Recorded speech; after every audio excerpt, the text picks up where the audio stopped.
Hi folks, welcome to my reloading room. What we did is took one of the places downstairs and turned it and dedicated it all into a reloading room. Hope you like it, come on in. We got a whole bunch of stickers from places that I've either been to or support or like, U.S. Law Shield, Blackwater, of course, the tribute to the site up in Mount Carroll, Illinois. PWS, great company. That's who I run my AR. I have their Mark 1 and I love it. And U.S. Law Shield, of course. So coming right on in. So welcome to the reloading room. So what I'll do is give you just an overall kind of look. I got two Reading T7 turrets with different dies that are on them. I primarily load right now 338 Lapua Magnum for precision work, for precision rifle, long distance up to 1,000 plus yards, and then my 308 that I do for fun also. I also reload currently 458 SOCOM just because of the price. I don't shoot that a lot, but it does make it for savings. And 6.5 Creedmoor. I also have bullet tipping dies, retipping dies set up for the bullets, and believe in the S series competition when it comes to everything. I have neck expanders also for my 308, for my 6.5 Creedmoor, and for my 338 through 21st Century. I really like them, they're very good. And then just beginning over here, we have my knick-knack, labeled everything from bullet comparators, bullet puller collets, all the way down to an ogive measure, and then flash hole uniformer. And then, of course, anyone who uses Reading dies should have a whole bunch of neck sizing bushings. They're like gold. And try and keep everything really neat and organized.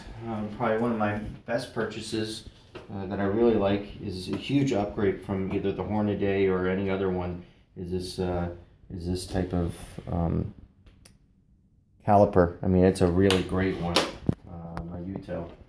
And then up here I just have a simple kind of cheat sheet so I can remember what I'm doing and why I'm doing it. I have my bushing guide so that way I can take the inside neck measurement and then I know what bushing size to use. I don't have to do any of the math or anything like that. I know exactly what I'm doing.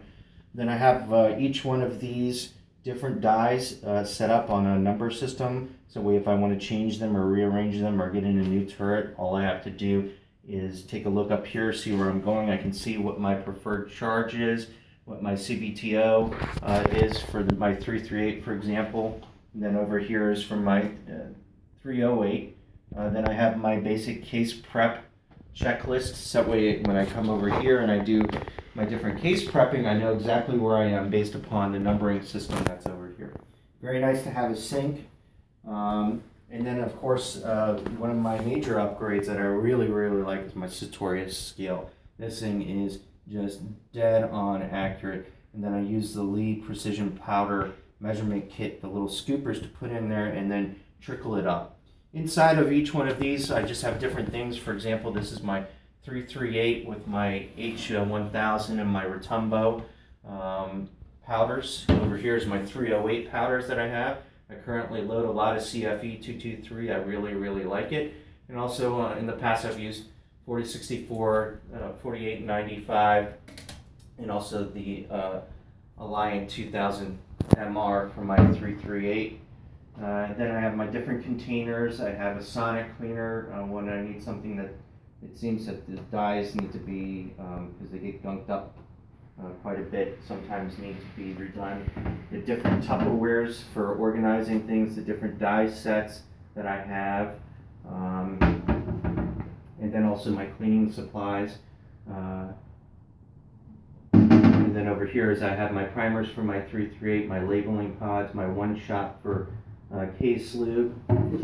Down here I have my tumbler, along with my tumbling media, also my cleaning supplies, my lemon shine, and also the backups for the Gerard Tool Company discs for the annealer. Come over here, I'm trying to make everything perfect from a through-point point of view. The closer you get to the dies, the more set up it is.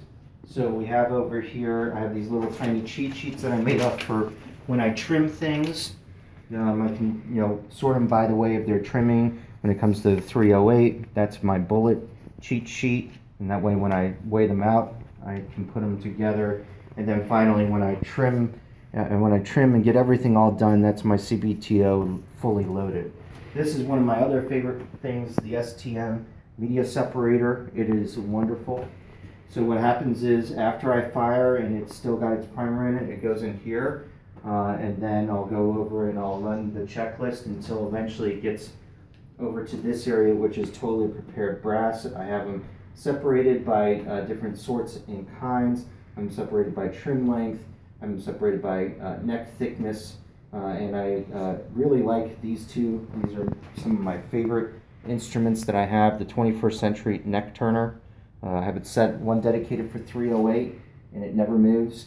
And then I have the L.E. Wilson case trimmer, which is the best, hands down. It is perfect every single time, and it is just a really easy to use type of device. This is another really funny, curious thing that I got from 21st Century. It's a bullet, a case cartridge primer pocket, and it just sits right on top of it. Whoops.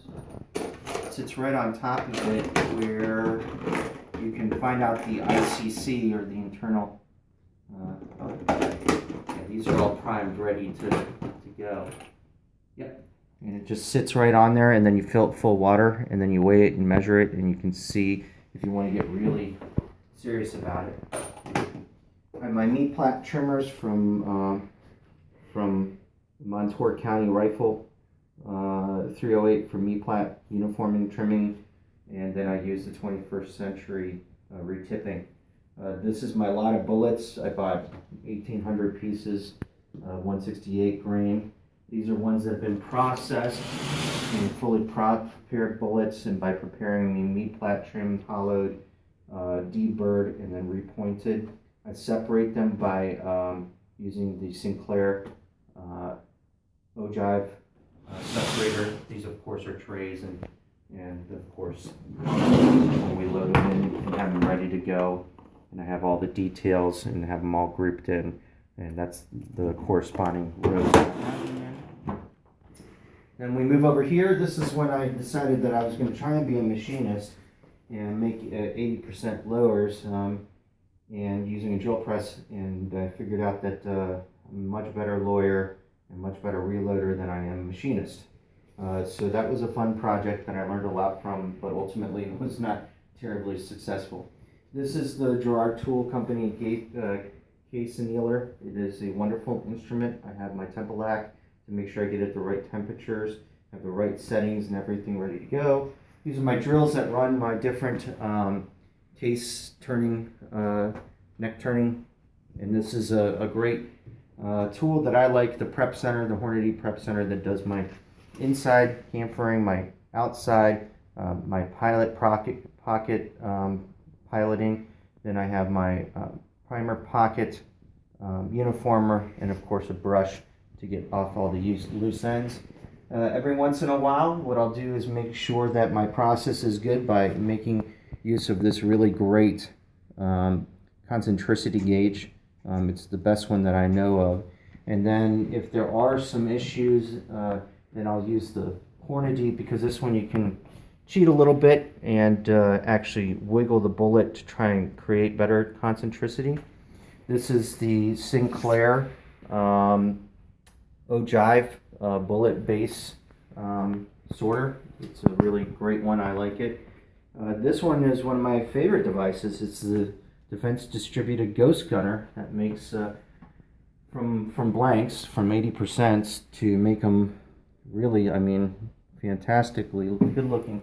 Made two of them so far, and they're just, it's a lot of fun to do. It does take a lot of time.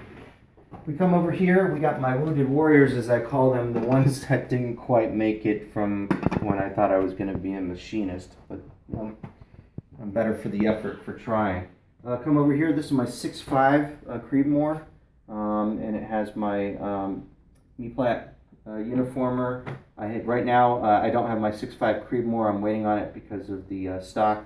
Once it comes in, I'm going to be all ready to go. This is my 458 SOCOM. I don't shoot it a lot, but it's good to go, and I got my load specifications and everything ready to go. This is my entire 338 area, one of my favorite areas.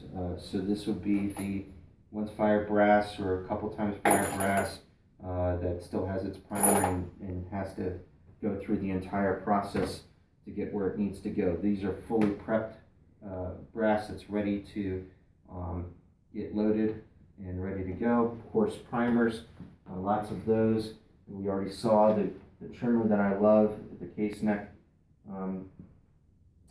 Also the case neck trimmer, the knee plat trimmer, and then these are all the bullets. And I'm trying to figure out with my 338 what I really have repeatability in.